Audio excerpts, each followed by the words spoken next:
Oh, mejoranera. Así es. Bueno, con esa guitarra y ese lamento campesino, empezamos los comentarios internacionales. Eso es parte de nuestro homenaje. Al Festival de la Mejoranera. Festival de la Mejorana. Pero además de eso, nuestro cariño a los pueblos que no. De las cuales nosotros somos parte. Usted del Puente del Ávila, ¿no? Sí, no sé, del 3 de mis 4 abuelos eran santeños. Pasando el río La Villa. Yo no me puedo sentir de otra forma que de esa provincia. De todas maneras, uno se siente orgulloso de los hombres y mujeres que viven en nuestros pueblos. Me maravilló lo que hicieron ayer. Muy bien. Como siempre. Oiga, usted vio lo radiante que está nuestra compañera Casti Dolande. Y fíjese, usted la ve en ese vestido rojo y lo ve con un vestido largo, ¿no? Llega hasta la rodilla. ¿Usted se vio? Bueno, un poco por arriba. ¿Y por qué? Porque ella va no solamente a presentarse aquí en la televisión, como nuestra presentadora estrella de la mañana, sino que además va a algunas entrevistas. Y entonces tiene que ir como una ejecutiva.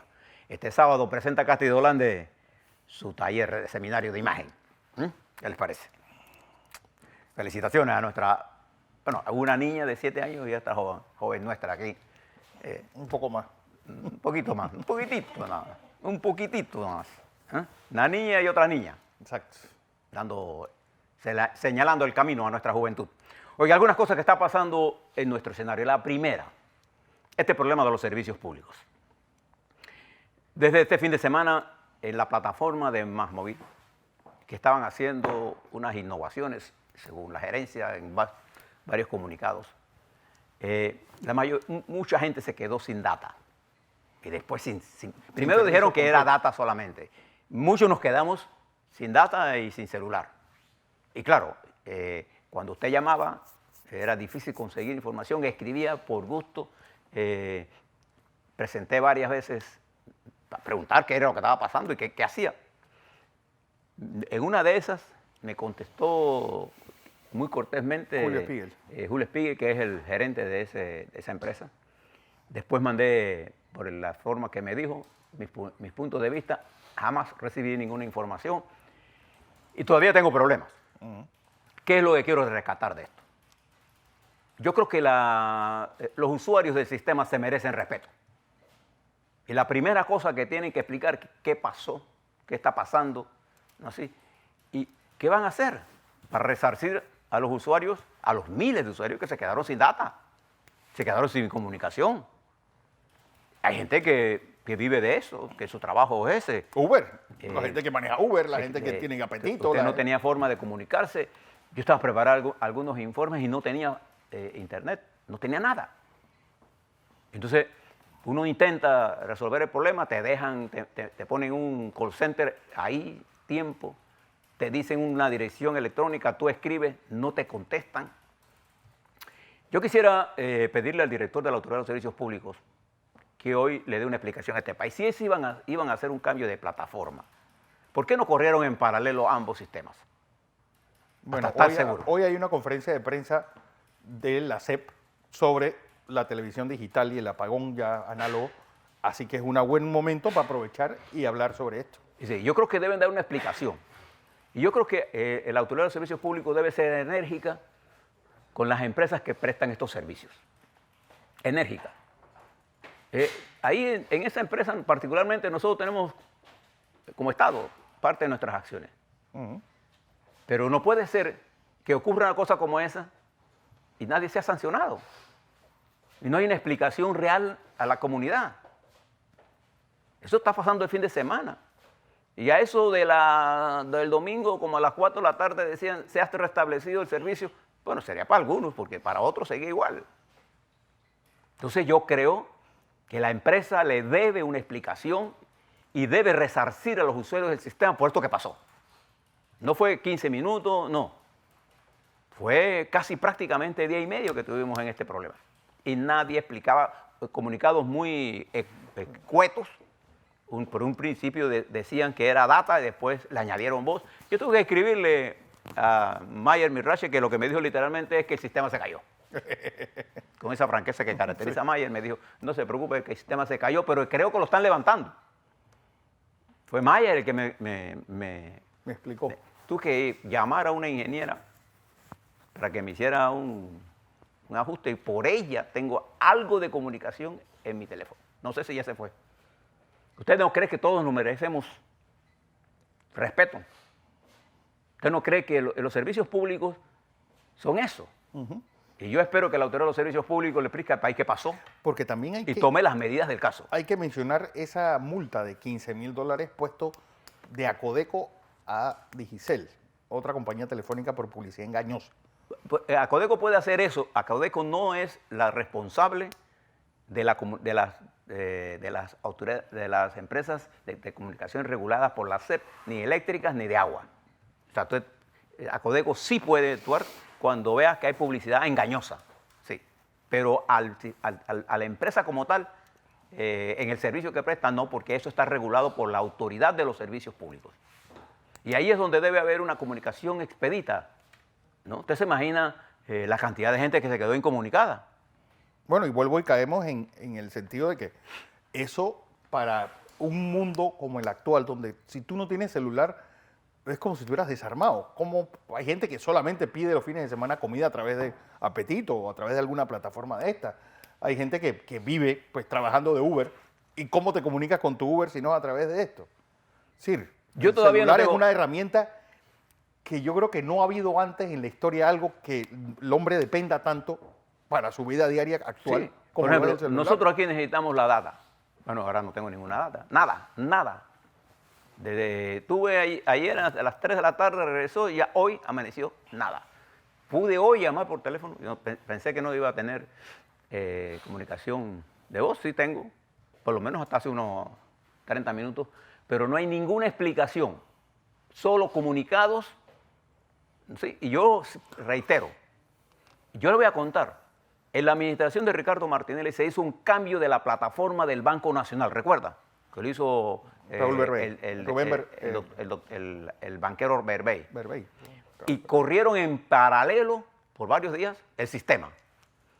Y el Banco Nacional hizo una modificación a su plataforma integral con un éxito total en la modernización de esa plataforma, pero lo corrió en paralelo a esta. Yo no sé si lo corrieron o no lo corrieron, no sé qué medidas de contingencia tomaron, pero lo cierto es que hubo una afectación sustancial y todavía no tenemos, hoy lo que aparece son más publicidad. Eso no se resuelve con publicidad ni poniéndolo a los periódicos. El disgusto es enorme. Pero fíjese esto, lo que acaba de informarnos Fernando.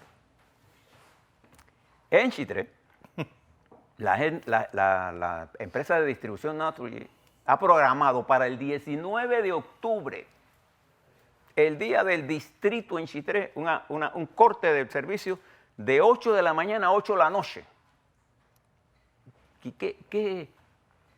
¿Por qué tienen que programar eso el día que tiene el distrito su aniversario? A ver, dígame eso. ¿Hay alguien que no le habrá dicho el gerente por dónde van?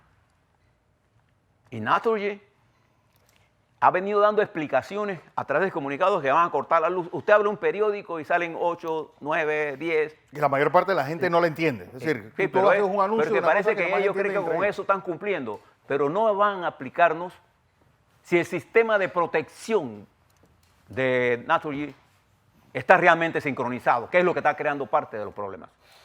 No nos explican realmente, nos dan cifras, no nos dicen dónde están las inversiones que han sido incluidas en el sistema tarifario.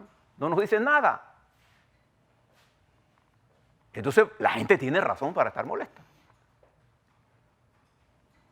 Y fíjese, nada más, mire telefonía, mire luz y mire agua ahora. Agua. Que el nuevo director nos anuncia de ajuste de la tarifa sin decirnos a santo de qué, pues, por dónde vamos a comenzar con todo esto. Yo sí creo que las empresas estatales, como el IDAM, por ejemplo, requieren de un reajuste financiero global, igual que lo requiere ETESA. Pero tenemos que preparar un plan perspectivo de inversiones, de operación y mantenimiento y hacer unas proyecciones financieras para saber por dónde vamos a ir y en qué tiempo. Lo que no podemos estar manejando cosas de esta importancia Y si usted mira el planteamiento del presidente Cortizo, va en ese camino.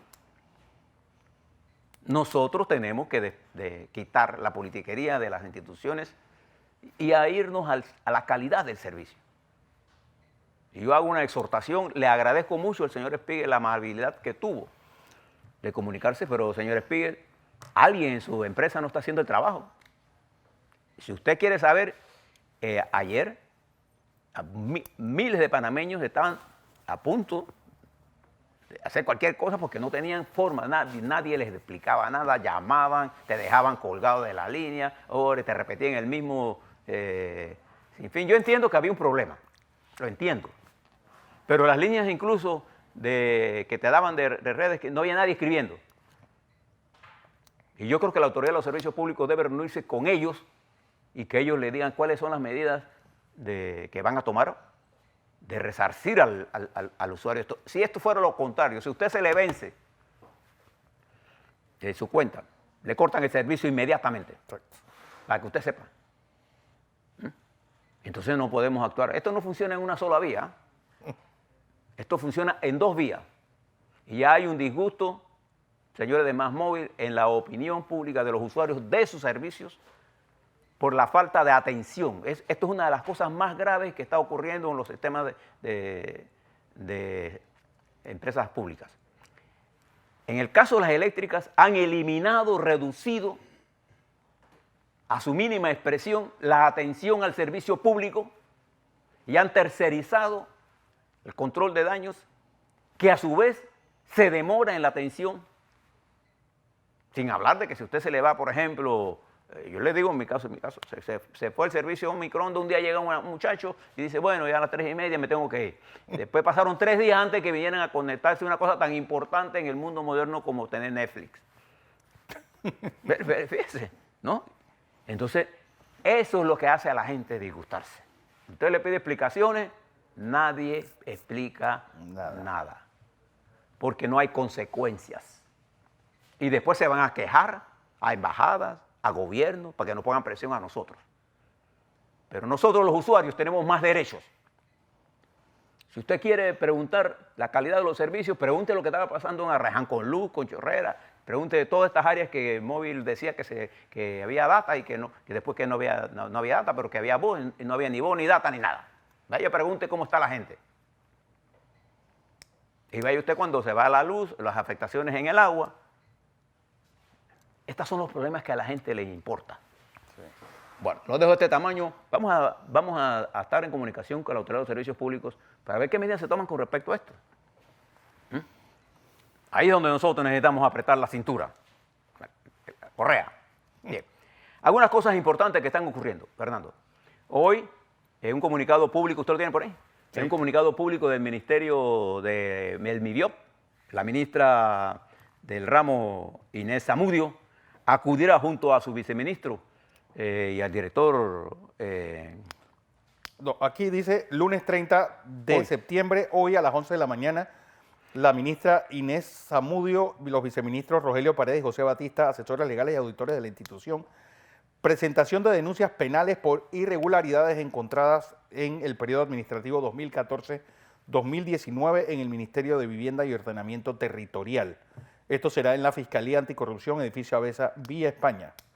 La información que disponemos nosotros que se van a presentar denuncias con respecto al programa Techos de Esperanza.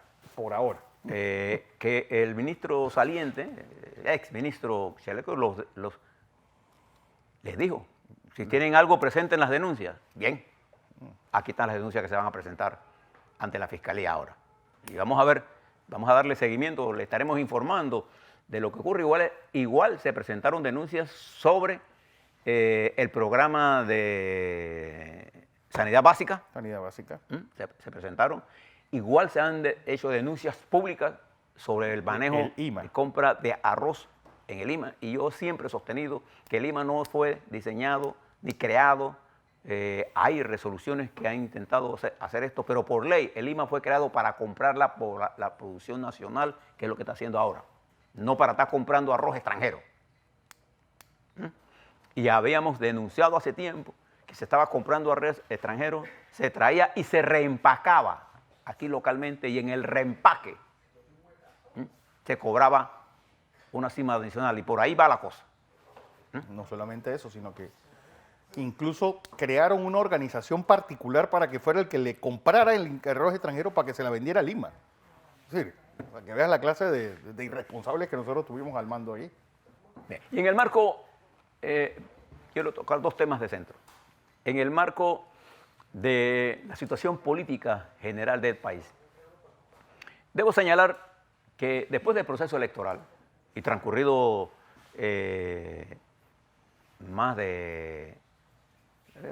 casi 4 meses y medio de ese proceso electoral que fue en mayo, el 5 de mayo de este año, los partidos políticos comienzan a ajustar las estrategias para cambiar. O cambian o desaparecen. O desaparecen. De hecho, el Partido Panameñista va a un proceso de una directiva provisional ahora en noviembre, 22, ¿no? Creo que 27. 24. 24 de noviembre, para escoger una dirección provisional que debe replantearse la creación de nuevos estatutos y de una nueva proyección de ese partido, que tiene historias aquí. Ese es el partido de mayor tiempo de creación en la República de Panamá. El Partido Cambio Democrático, a través de Ricardo Martinelli, ha planteado la necesidad de renovar la dirección política de ese mando. Y ayer, precisamente en Guararé, el presidente Martinelli lanzó una proclama en ese camino y recoger firmas de la dirección de su partido, de su directorio, para llamar a un replanteamiento de la dirección política de este colectivo. De acuerdo a los estatutos de ese colectivo, esos son los mecanismos que hay que seguir. De todas maneras, Cambio Democrático se enfrenta a la necesidad de mirar la realidad donde está planteado. Y el Partido Revolucionario Democrático, que está en el poder, ¿así?, entra a su proceso electoral en el año 2020. Los congresillos empiezan ya el otro año. Entonces, pero el Partido Revolucionario Democrático tiene la mayor presión porque es quien ejerce el gobierno en este momento. Y una cosa que acuérdese, en la vida, las verdades políticas se definen por la percepción. No, es inútil que usted trate de racionalizar su punto de vista si la percepción de la mayoría va en otro sentido. Usted tiene que actuar en la percepción de la gente. La percepción de la gente es que la estructura del partido que controla las diferentes corrientes del PRD en la Asamblea Nacional va por un lado y el gobierno ejecutivo va por otro lado. Entonces tienen que ir los dos por el mismo lado, porque ir por lados diferentes, la resultante de la acción es cero o negativa.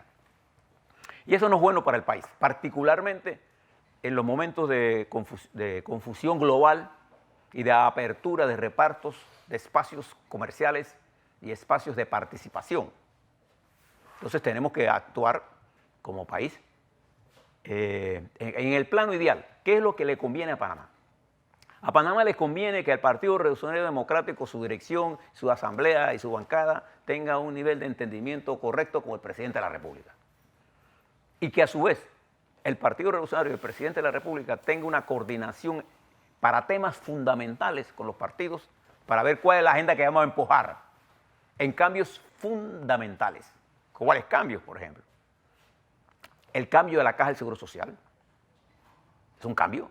¿Habrá algo más fundamental que eso? No. El cambio fundamental en la educación. El cambio fundamental en la calidad de los servicios públicos, incluyendo agua, telefonía, redes móviles, el servicio eléctrico. El cambio fundamental en la Carta de la Constitución y la renovación de la Corte Suprema de Justicia, que debe dar un paso hacia la despolitización. No podemos pensar, si se lo digo con sinceridad, ¿usted cree que podemos pensar en renovar la Corte Suprema de Justicia pensando que nosotros podemos incluir, por ejemplo, reelegir al de magistrado a Mejía? Dígame la verdad, ¿usted cree que eso es posible? ¿O que eso va a ayudar? No hay nada. Un magistrado que debió él irse por su propia voluntad. ¿No? ¿Usted cree que podemos ayudar con reformas que no toque el órgano legislativo? No. Pero ¿cómo podemos avanzar si no hay una especie de consenso nacional? Hay gente trabajando en sectores opuestos al gobierno de Cortizo para paralizar todo esto, para hacer cambios sin hacer cambios, es decir, barnizarlo y vamos para adelante, que aquí los que se van a beneficiar son los mismos que se han beneficiado. Y yo creo que es importante tanto para los sectores empresariales como trabajadores, como intelectuales, como los adultos mayores, como los jóvenes, que el gobierno del presidente Cortizo tenga éxito en su gestión. Eso es fundamental. No podemos darnos el lujo de fallar. Ese es un lujo que ya no nos podemos dar porque nos hemos agotado toda la capacidad de resistencia. La gente está realmente molesta. Molesta porque está inundada de propaganda negativa, de noticias falsas, de un sistema judicial que utilizó el lawfare como instrumento de persecución, de una discusión que no está en los temas centrales del panameño y panameña. Entonces tenemos que volver al aparato político a concentrarse, a entrar en sinergia con el electorado. Mire usted cada medio, veía el titular de la prensa hoy, fíjese, nada más para que tome una Odebrecht con una nueva adenda. Entonces, cuando usted mira la adenda, ¿usted qué pensaría? Que es una adenda de dinero. Sí. Es un proyecto que el aeropuerto tiene 99% de avance. Lo que es una adenda para terminar una serie de ajustes, una adenda de tiempo, que no tiene implicaciones de dinero. Pero la manipulación de las noticias, la manipulación de querer fuerzas de imponer su línea, debe ser enfrentada con madurez, con un sistema de unidad para manejar la coyuntura en función de los intereses nacionales. ¿Hay algo más importante que eso? No. Entonces, ¿qué tiene que hacer eso? Los partidos políticos tienen que dejar la personificación de la lucha para convertir la lucha en una lucha nacional. Nosotros, a lo largo de nuestra historia, todo el proceso de descolonización fue el producto del jaloneo de diferentes generaciones que hicieron que ese complejo colonial se transformara en un complejo comercial industrial, que es el que tenemos ahora mismo, y portuario. Nosotros hemos jalonado en el sentido correcto en muchas áreas, pero hemos dejado por fuera áreas fundamentales como la educación, a tal nivel que las mismas estructuras políticas abandonaron la formación de sus cuadros para producir una estructura política no solamente a nivel partidario, sino a nivel de los llamados sociedad civil con argumentos tontos. Y que traen augaz. Y Ugaz, por ejemplo. Caiga quien caiga, mire cómo está Perú. El primero que debía caer a él. Porque tiene que ver la historia de todos estos caballeros. Igual que este caballero juez de Brasil, Sergio Moro. Sergio Moro era la quinta esencia de un conspirador político que llegó a un rango con el objetivo de derrocar a Dilma Rousseff para poner preso al señor Lula da Silva para él ascender, que ganara Bolsonaro. Bolsonaro ganó y él es ministro. Eso es todo. Si él no, al aceptar su ministro, él confirmó esa teoría. Y el señor Ugaz, él está opuesto a transformar, él está a favor de transformar Perú. No. La corrupción es un tema que tenemos que resolver. Pero la corrupción no se va a resolver si no elevamos el nivel de educación y elevamos el nivel de mira de las direcciones políticas empresariales. Porque siempre hablamos de la corrupción y nos quedamos en el plano de la político partidario. Pero no miramos la corrupción en el plano empresarial, en el plano del sistema. Y no miramos la corrupción, igual que no miramos la formación de nuestro pueblo en la educación. Sí. Es allí donde nosotros podemos hacer las transformaciones. Es allí donde la cultura, el estudio, la formación política. Estamos invirtiendo millones de dólares en los partidos para formar gente que no forman a nadie. Entonces esas son las cosas que tenemos que ayudar todos a cambiar. Porque el nivel en que estamos nosotros no es un nivel de acuerdo. Mire algunos problemas que tenemos nosotros. El problema de seguridad ciudadana. ¿Es un problema o no? Es un problema. ¿Lo vamos a resolver con un ministro? No, lo vamos a resolver cuando todos entremos a meterle el diente a esto. El problema de coordinar la Asamblea Nacional en temas importantes. La Asamblea Nacional ha quedado al libre albedrío de producir cualquier documento. Cuánta locura se le ven a la cabeza. Y eso es malo para la Asamblea, para los partidos representados ahí y para el sistema. Entonces, ¿nosotros cómo elevamos eso? Solo hay una forma de elevarlo. Elevando el nivel de conciencia ciudadana y haciéndolo usted un ciudadano más crítico, pero un ciudadano crítico para actuar. De nada sirve que usted se vuelva crítico y se vuelva ácido si solo lo resuelve en Twitter, poniendo su odio en el Twitter y se acabó. No, los Twitter ayudan a crear condiciones de negatividad, sí. Hacen daño, sí. Hacen bien si usted lo usa bien. Entonces el mundo, si usted quiere saber, por ejemplo, mire cómo está Hong Kong. Hong Kong, con una prosperidad que tenía, Hong Kong está ahora mismo en el borde de un caos. En un caos. ¿Quién se podría imaginar a Hong Kong en los niveles que se encuentra hoy? Con carros, con fuegos en las calles, con la caída estrepitosa del turismo, con una caída del crecimiento, con pocas perspectivas y en medio de una confrontación. Y aquí, por ejemplo, dice Pedro Altamirano, del sábado se fue la luz 2 veces y nada. Dice Arturo Alvarado, lo que estamos diciendo es que los periodos de los servicios públicos, le dan a los servicios públicos, son muy extensos. Pueden demorar hasta 72 horas en reponer la luz. Lo que él sugiere es que eso se baje a 12 para que tú veas cómo lo van a hacer todo rápido y no hay excusa de zarigüeyas, zorras que se comieron los cables y cosas por el estilo. Lo que pasa es que ellos han externalizado los servicios y como externalizan a costos bajos, entonces las empresas externalizadas, a las que hacen la transacción por ellos, porque no es la empresa distribuidora, ellas contratan a otras, entonces esta por hacerlo más barato, manejan lo que están manejando. Hay una ineficiencia acumulada en todo el sistema. Entonces tenemos que resolverlo. ¿Y cómo se resuelve eso? Hombre, aplicando lo que establece la reglamentación de la Autoridad de los Servicios Públicos. Yo espero que por lo menos tenga alguna comunicación de más móvil de cómo nos van a resolver estos problemas. Sí.